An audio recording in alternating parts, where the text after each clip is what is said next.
Well, guys, here we are again, another year, another Google Pixel phone. And honestly, I mean, what happened here? What actually happened with this release? Now, as you guys know, there was a bunch of people, and sorry, this is not a Google Pixel at all. This is the Nexus 5, but I kind of want to take a step back and do a little throwback, but I want to do a little bit of a follow-up real quick of the Google Pixel 3 XL. So, as you guys know, it was released today, and the buildup of this was extremely weird because there was a lot of leaks about it. There was a lot of everything, a lot of buildup, and people were saying that the leaks that we saw weren't actually the leaks that we were going to see or the phone that we were going to see. And I honestly had no idea about it. I mean, I did maybe 1 or 2 videos on it, and then I just kind of didn't talk about it just because I'm not really interested in Google Pixels that much, even though I love Google Pixels a lot. I kind of thought with the notch and everything, I didn't think they were going to go that way. I thought they would just go maybe a little bit more bezel-less than the leaks showed, but honestly, there is a humongous problem with the body, more specifically the 3 XL, but I do have a problem with the regular Google Pixel 3 as well.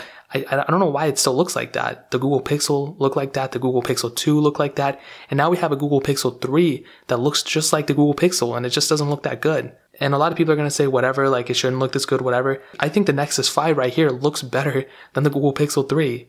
And it's just weird. It should not be like that. Now, most of the changes with the Google Pixel 3 were mostly software, it looks like. It stayed pretty much the same specs really from last year's. I mean, there's obviously a little bit of increase in speed and everything.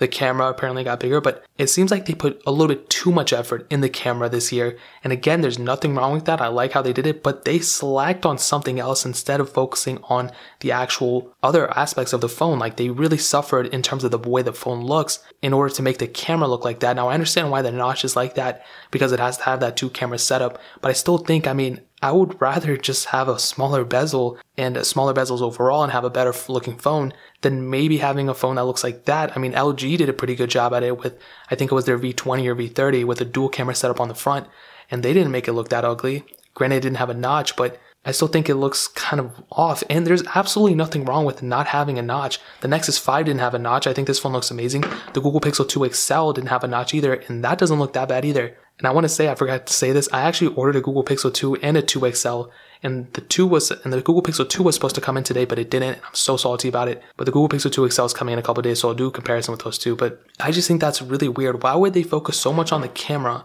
which is very good already on the Google Pixel 2 XL? They put so much effort into it, but they really slacked on the body. I just don't like that. I don't know why they did that. And I don't think they did a trade-off. I don't think they focused too much on the camera where they couldn't do a body that looked better, but I just think they just purposely left it like that so the next year they can make it look better and have more people buy it. I mean, people are still going to buy this phone, but I still think it's very, very weird that they did that. And going along with the camera, I mean, I like a better camera, don't get me wrong. I don't think there's anything wrong with the camera or having a better camera, but even last year's camera was good on the Google Pixel 2 XL. Even the Google Pixel XL, which I reviewed already, had a very good camera as well. I think phone manufacturers really need to take an initiative and focus somewhere else on the phone, like the battery or the way the phone looks, for example, instead of just focusing on the camera every single upgrade. Now, I want to take a history lesson. The reason the Nexus 5 is here is because this is pretty much the newest Google phone that I have that was made for the Google line. So if you don't know, the Pixel line, the Pixel 1, Pixel 2, Pixel 3, before that, they were actually called the Nexus phones. So the Nexus 5 through the Nexus 1 and the Nexus 6 and 6Ps, 5Xs. These were the Google phones. These were the hyped up phones that were basically the Google Pixels of the time. And you can look at this phone and you can see that it does not look ugly at all. I think it looks very, very sharp. And I think when Google made the Google Pixel XL, I think in the Google Pixel regular version, that's when they really started falling off with the design. I want to take a quick history lesson real quick with the Nexuses real quick, because this is where it started. And more specifically, it started with the Nexus 1. And this was a pretty good phone. I mean, this obviously, you have to remember, this came out many, many years ago when the iPhone 3G was out or something. And you can see this phone, okay, it looks a little bit dated for sure, but it doesn't look ugly. Like, it has a distinct look to it. And I don't think it looks ugly at all. And this was the Nexus. This was supposed to get all the updates, all that stuff. And this was pretty much the Google Pixel when it started. And this was a huge deal. It had like a removable back, a removable battery, all that stuff. And you could do anything you want with it. And it was a very, very capable phone. And this phone actually was so popular and had such an impact on Android that people actually kept supporting this thing through custom ROMs for a very, very long time. I don't even know how to put the battery back, but they did that, and there's a lot of custom ROMs. I think there's an Android Lollipop out route for it. I can't get this one to turn on, but it's all good. And then what they did was they released the Nexus S the year after, and this is the Nexus S, and this was a Samsung Galaxy actually. And you can see the jump was pretty crazy going from this to this. And this one was really like the originator. This one started off a lot, and this one turns on too, but I think it's dead. but whatever. But this was a very good phone as well. And this one looked sleek. It had a little curve to it. And then not only did this one also look very amazing, but it also had these software updates and everything that the other Android phones weren't necessarily getting. And then shortly after, we got the Galaxy Nexus, which looked really, really good as well. I don't think any of these phones turn on. I don't know why I keep doing it. They work. I just can't. All of them work except the Nexus one. Then we got the Nexus 4 after this, and they both pretty much look the same. There was no removable back on the Nexus 4 though, and I had that one as a daily driver for a while. And I loved all these phones. And then after that, we got the Nexus 5 after the Nexus 4 and the Nexus 6 and all those other Nexus lines. And they all looked pretty decent, okay? And then we got the Google Pixel, which really switched things up. It didn't really look that good. Then we got the Google Pixel 2 XL, which was very, very good looking in my opinion.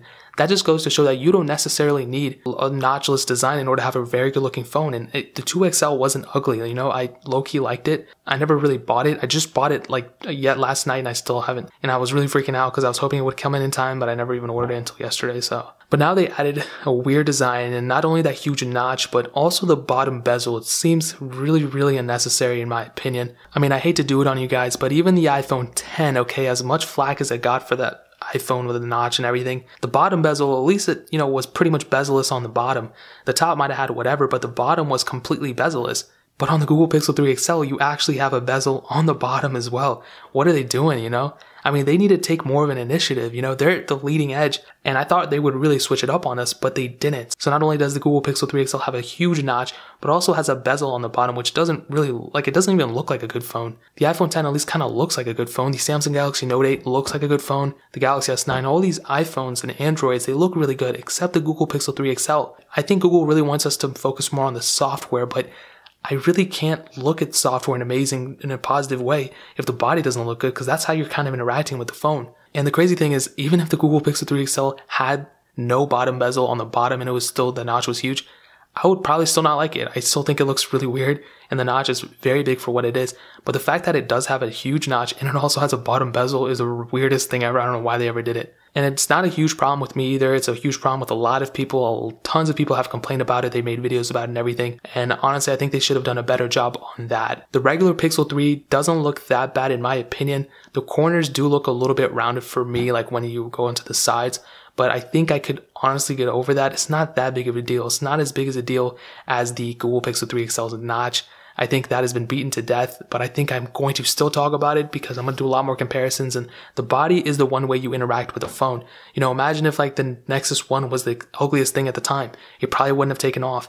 And I think that in and of itself, I mean, Google wants us to use a phone as long as possible because they want us to use a Google Pixel because it gets the first in line of Android and all that stuff. But how they expect us to use a phone that looks like that? And maybe we're overhyping it and maybe we're like freaking out about it for no reason. But I mean, it is what it is. It's my own opinion. And I just don't think it was a smart thing for them to do that. Now, here's a thing I have an even bigger problem with, okay? If you kind of flash back to when I said that phone manufacturers, like, you know, even like Google, they really started freaking out about their camera and they're like, we have the best camera in the game and all that stuff. And maybe that is true, but they focus so much on that they start deteriorating other parts and they stop focusing on other parts of a phone. The Google Pixel 3 XL actually has a smaller battery than the Google Pixel 2 XL. And why did they do that? That is the dumbest thing ever. I literally hate, because iPhone did the same thing. Apple did the same thing. Going from the iPhone 10 to a 10s, you actually get a smaller battery. And it should not be going like that. It should be the exact opposite. You're spending more money. You're getting a newer phone. Why are you getting a smaller battery? I don't care if software is better or this or that. I would rather have a phone with a bigger battery and better software than a phone with a smaller battery and better software. It only makes sense. And they do it it's not just Google. Apple does the same thing. Samsung probably does the same thing too. And it's just so annoying. I literally hate that so much. That's one thing that I get heated about the most. I talk about it every single year, every single phone release. I'm like, I really hope they increase the battery size. They never do. They did the same thing. All these phone manufacturers do the same thing. It's ridiculous. And I didn't really talk too much about it last year because I didn't really care about the Google Pixels all that much. I love the Nexus line and I was kind of, low-key kind of mad because they switched the name on us. But that battery thing probably does irk me a wrong way. As you can tell, I'm getting heated. But I think the body is one of those things that's kind of controversial. It's kind of an opinion. Maybe some people like it, maybe some people don't.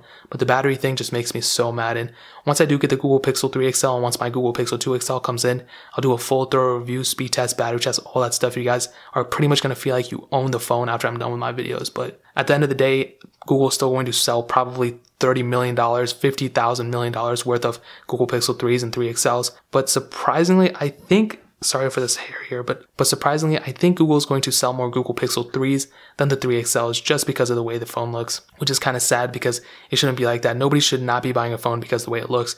They should be buying it because of the way it performs and stuff, but the Google Pixel 3 XL is the exception, man. It just does not look like a good phone in my opinion.